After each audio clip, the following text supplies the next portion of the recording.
মৌর্য সাম্রাজ্যের পতনের পর প্রায় 5 শতক ধরে ভারতে কোন ঐক্যবদ্ধ রাষ্ট্র ও সার্বভৌম শক্তি ছিল না। এই সময়ের মধ্যে বল্লিক, গ্রিক, শক, পল্লব, কুষাণ প্রভৃতি বিদেশি জাতি ভারতে প্রবেশ করে। কুষাণরা ভারতের কিছু অঞ্চল আধিপত্য বিস্তার করলেও ভারতের রাষ্ট্রীয় ঐক্য পুনঃস্থাপিত হয়নি। কুষাণদের আমল কেন্দ্রীয় শক্তি বলে কিছু ছিল না। সামন্তরাই কুষাণ অধিকৃত অঞ্চল শাসন করতেন। এর ফলে প্রাদেশিক শক্তিগুলি প্রবল হয়ে ওঠে। অবশেষে খ্রিস্টীয় 4র্থ শতাব্দীতে মগধে গুপ্তরাজাদের নেতৃত্বে এক শক্তিশালী সাম্রাজ্যের অভ্যুদয় ঘটলে ভারতের রাজনৈতিক ও সাংস্কৃতিক ক্ষেত্রে এক নতুন অধ্যায়ের সূচনা হয়। গুপ্তরাজারা ভারতের রাজনৈতিক অনৈক্য ও বিশৃঙ্খলা দূর করে এক সর্বভারতীয় রাজশক্তি ও উন্নত সভ্যতা সংস্কৃতির সৌধ নির্মাণ করেন। কুষাণ ও সাতবাহন রাজ্যের ধ্বংসস্তূপের ওপর গুপ্ত সাম্রাজ্য গড়ে ওঠে। এবং ঘটনাটি জানতে হলে সম্পূর্ণ ভিডিওটা দেখুন। তার আগে লাইক, সাবস্ক্রাইব এবং কমেন্ট অবশ্যই করুন।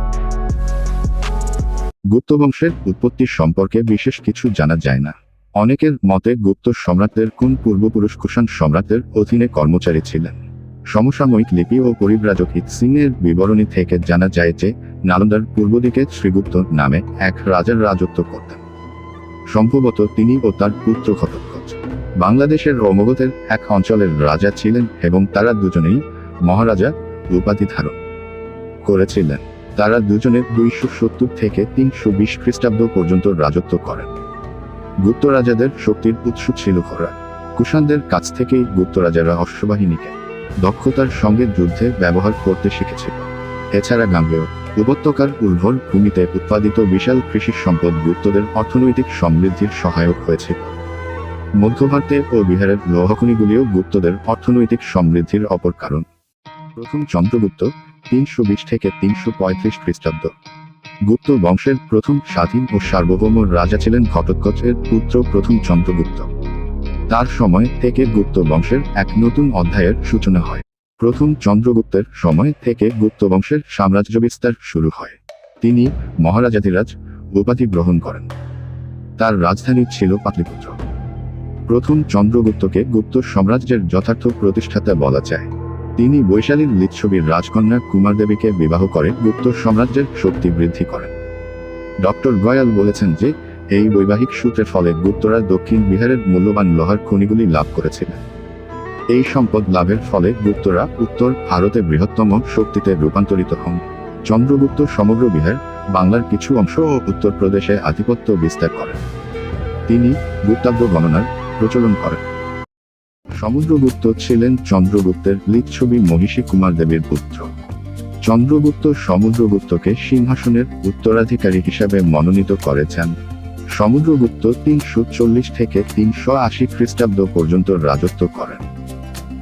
রাজজয়ের জন্য সমুদ্রগুপ্ত খ্যাত এবং এই কারণে স্মিথ তাকে ভারতের নেপোলিয়ন বলে অভিহিত করেছে। সভাকবি হরিসেন রচিত এলাহাবাদ প্রশস্তি থেকে সমুদ্রগুপ্তের সামরিক প্রতিভার পরিচয় পাওয়া যায়। মহাপদ্মনন্দ ও চন্দ্রগুপ্ত মৌর্যের মতো সমুদ্রগুপ্ত দিগ্বিজয়ের পরিকল্পনা গ্রহণ করেন। কৌটিল্যের প্রচারিত রাষ্ট্রীয় নীতির সমুদ্রগুপ্ত ছিলেন মূর্ত প্রতীক। শক্তিমান মাত্রই যুদ্ধ করবে ও শত্রু নিপাত করবে। কৌটিল্যের এই আদর্শ সমুদ্রগুপ্ত অনুসরণ করেছিলেন বলা যায়। সমুদ্রগুপ্ত উত্তর ভারতের 9 জন রাজাকে পরাস্ত করে তাদের রাজ্য গুপ্ত সাম্রাজ্যগুপ্ত করেন। এই 9 জন রাজা ছিলেন রুদ্রদেব, মৌতিল, নাগদত্ত, চন্দ্রবর্মন, গণপতিনাথ, অচ্যুত, নাগসা, নন্দী, বলবর্মন প্রমুখ। এছাড়া সমুদ্রগুপ্ত উত্তর ভারতের দিল্লি ও পাঞ্জাব অঞ্চলের কোটার রাজ্য এবং মধ্যপ্রদেশের জঙ্গলাকীর্ণ আর্তবিক রাজ্যটি দখল করেন। আর্যাবর্তের প্রায় সব স্বাধীন রাজ্যই গুপ্ত সাম্রাজ্যগুপ্ত করে। সমুদ্রগুপ্ত সর্বরাজচ্ছেপ্তা পরাক্রমান উপাধি ধারণ করে। উত্তর ভারতে একচ্ছত্র আধিপত্য স্থাপন করে সমুদ্রগুপ্ত দক্ষিণ ভারতের দিকে অগ্রসর হন। এলাহাবাদ প্রশস্তি থেকে জানা যায় যে দক্ষিণ ভারতে সমুদ্রগুপ্ত যে সব রাজাকে পরাস্ত করেছিলেন তাদের মধ্যে কোশলের মহেন্দ্র, মহাকান্তরের ব্যাঘ্র রাজা, কৌরলের মন্ত্ররাজ, কোত্তরের স্বামীদত্ত, এরণ্ডপল্লের দমন, কাঞ্চির বিষ্ণুগোপ, অবমুক্তার নীলরাজ, পুস্তলাপুরের ধনঞ্জয় সবিশেষ উল্লেখযোগ্য। দক্ষিণ ভারতের এই রাজারা উড়িষ্যা, অন্ধ্র ও তামিলনাড়ুর একাংশের রাজত্ব করতেন। অবশ্য সমুদ্রগুপ্ত সমগ্র দাক্ষিণাত্যে জয় করেন। সমুদ্রগুপ্ত ভারতের রাজনৈতিক ঐক্য সাধন এবং নিজেকে এক রাজ রূপে প্রতিষ্ঠা করতে চেয়েছিলেন। এই কারণে তিনি উত্তর ভারতে ও দক্ষিণ ভারতে ভিন্ন নীতি গ্রহণ করেন। উত্তর ভারতের বিজিত রাজ্যগুলি তিনি সরাসরি সাম্রাজ্যের অন্তর্ভুক্ত করে নেন, কিন্তু দক্ষিণ ভারতে তিনি পরাজিত রাজাদের তাদের রাজ্য ফিরিয়ে দেন। তিনি তাদের কাছ থেকে আনুগত্যের শপথ গ্রহণ করেই সন্তুষ্ট থাকেন। সমুদ্রগুপ্তের দিগ্বিজয়ে আতঙ্কিত হয়ে পূর্ব ও পশ্চিম ভারতের সীমান্ত অঞ্চলে যথা পূর্ববঙ্গ, ত্রিপুরা বা ঢাকা, কামরূপ, নেপাল, কর্তারপুর রাজারা বিনা যুদ্ধেই সমুদ্রগুপ্তের বশ্যতা স্বীকার করে নেন। এছাড়া পাঞ্জাব ও উত্তর পশ্চিম সীমান্তের অর্জুনায়ন, মদক প্রভৃতি উপজাতি রাজ্য তার বশ্যতা স্বীকার করেন নেয়। অনেকের মতে উত্তর পশ্চিম সীমান্তের কুষাণ ও গুজরাটের শোক রাজারাও তার বশ্যতা স্বীকার করে নেন। সমুদ্রগুপ্তের সামরিক খ্যাতি কেবলমাত্র ভারতের মধ্যেই সীমাবদ্ধ ছিল না, ভারতের বাইরে তা প্রসারিত হয়েছিল। চৈনিক সূত্র থেকে জানা যায় যে সিংহলের রাজা শ্রীনিকবর্মন বুদ্ধগায় একটি বৌদ্ধ সংঘ প্রতিষ্ঠা করার অনুমতি চেয়ে সমুদ্রগুপ্তের কাছে দূত পাঠিয়েছিলেন। সমুদ্রগুপ্তের অনুমতিক্রমে সংঘরামটি নির্মাণ করা হয়। এছাড়া দক্ষিণ পূর্ব এশিয়ার মালয় উপদ্বীপ, সুমাত্রা ও জগদ্বীপে হিন্দু উপনিবেশগুলির ওপরও সমুদ্রগুপ্ত আধিপত্য স্থাপনে সক্ষম হয়েছিলেন। অনেকে মনে করেন যে দক্ষিণ পূর্ব এশিয়ার সঙ্গে ভারতের ক্রমবর্ধমান বাণিজ্য সমুদ্রগুপ্তের বৈদেশিক সম্পর্ক প্রভাবিত করেছিল। সমুদ্রগুপ্ত তার দিগ্বিজয় সম্পন্ন করে এক অশ্বমেধ যজ্ঞের অনুষ্ঠান করেন। এই উপলক্ষে তিনি এক স্বর্ণমুদ্রার প্রচলন করেন।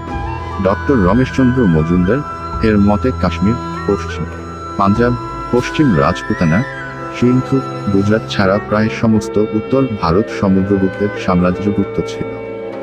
আবার কেউ কেউ মনে করেন যে সমুদ্রগুপ্তের সাম্রাজ্য পূর্বে ব্রহ্মপুত্র, দক্ষিণে নর্মদা এবং উত্তরে হিমালয় ও কাশ্মীর পর্যন্ত বিস্তৃত ছিল। সম্ভবত সমুদ্রগুপ্ত উত্তর ভারতের যে অংশ সরাসরি শাসন করতেন তা উত্তরে হিমালয়, দক্ষিণের নর্মদা, পশ্চিমে যমুনা এবং পূর্বে ব্রহ্মপুত্র নদ পর্যন্ত বিস্তৃত ছিল। কুমারগুপ্ত ছিলেন প্রাচীন ভারতের গুপ্ত সাম্রাজ্যের একজন সম্রাট। গুপ্ত সম্রাট দ্বিতীয় চন্দ্রগুপ্ত এবং রানী ধ্রুবদেবীর পুত্র। দ্বিতীয় চন্দ্রগুপ্তের পর তার পুত্র কুমারগুপ্ত মহেন্দ্রাদিত্য উপাধি ধারণ করে সিংহাসনে বসেন। তিনি 414 থেকে 455 খ্রিস্টাব্দ পর্যন্ত রাজত্ব করেন। কুমারগুপ্ত গুপ্ত সাম্রাজ্যের অখণ্ডতা রক্ষা করতে সক্ষম হন। তিনি তার উত্তরাধিকারী অঞ্চলের নিয়ন্ত্রণ বজায় রেখেছেন বলে মনে হয়, যা পশ্চিমে গুজরাট থেকে পূর্বে বাংলা অঞ্চল পর্যন্ত বিস্তৃত ছিল। সমুদ্রগুপ্তের মতো কুমারগুপ্ত অশ্বমেধ যজ্ঞের অনুষ্ঠান করেছিলেন। তার আমলে ধর্মসহিষ্ণুতা অক্ষুণ্ণ ছিল। তার রাজত্বের শেষের দিকে নর্মদা উপত্যকায় পুষ্যমিত্র নামে এক দুর্ধর্ষ উপজাতির আক্রমণে গুপ্ত সাম্রাজ্য প্রায় ধ্বংস হওয়ার উপক্রম হয়েছিল। কিন্তু যুবরাজ স্কন্দগুপ্ত এই আক্রমণ থেকে গুপ্ত সাম্রাজ্যকে রক্ষা করেন। স্কন্দগুপ্ত ছিলেন গুপ্ত বংশের শেষ পরাক্রান্ত সম্রাট।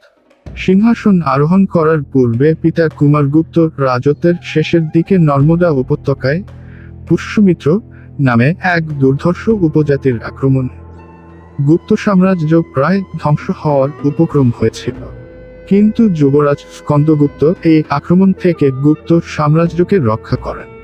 গুপ্ত সম্রাট স্কন্দগুপ্ত নিজেকে সুতম বা পিতার পুত্র বলে পরিচয় দান করেছেন। স্কন্দগুপ্ত ছিলেন গুপ্ত বংশের শেষ পরাক্রান্ত সম্রাট। তিনি 455 থেকে 467 খ্রিস্টাব্দ পর্যন্ত রাজত্ব করেন। সিংহাসনে আরোহণের অল্পকালের মধ্যেই তাকে হুনদের আক্রমণের সম্মুখীন হতে হয়। বারাণসীর নিকট স্থানে ব্রিটারি স্তম্ভ লিপিতে স্কন্দগুপ্তের সঙ্গে হুনদের যুদ্ধের বিবরণ পাওয়া যায়। মধ্য এশিয়া থেকে আগত হুনদের যে শাখা পারস্যের সীমানায় সম্রাট ফিরোজকে 485 খ্রিস্টাব্দে পরাজিত করে পারস্য ও কাবুলে হুন রাজ্য গড়ে তুলেছিল তাদের শ্বেত হুন বলে। স্কন্দগুপ্তের সময়ে এরা ভারত আক্রমণ করেছিল। পশ্চিম ও উত্তর সীমান্তে শ্বেত হুনদের আক্রমণের ফলে গুপ্ত সাম্রাজ্যের নিরাপত্তা বিপন্ন হয়। কিন্তু শেষ পর্যন্ত স্কন্দগুপ্ত এই আক্রমণ প্রতিহত করতে সমর্থ হন। হুনদের পরাজিত করে তিনি বিক্রমাদিত্য অভিধা গ্রহণ করেন।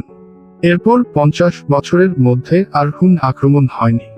ঐতিহাসিক রমেশচন্দ্র মজুমদার গুপ্ত সম্রাট স্কন্দগুপ্তকে ভারত রক্ষাকারী বলে অভিহিত করেছিলেন। কারণ স্কন্দগুপ্ত শ্বেত হুন জাতির আক্রমণ প্রতিরোধের দ্বারা ভারতবর্ষকে সম্ভাব্য ক্ষয়ক্ষতির হাত থেকে বাঁচিয়েছিলেন। স্কন্দগুপ্ত ছিলেন ভাগবত ধর্মের অনুরাগী, তবে তিনি অন্য ধর্মের প্রতিও শ্রদ্ধাশীল ছিলেন। স্কন্দগুপ্তকে শ্রেষ্ঠ জ্ঞানী ও ধর্মপরায়ণ রাজা বলে আর্যমঞ্জু শ্রীমূল কল্প নামক বৌদ্ধ ধর্মগ্রন্থে অভিহিত করা হয়েছে। সুদর্শন হ্রদের বাঁধ পুনর্নির্মাণ করা তার অন্যতম কৃতিত্ব।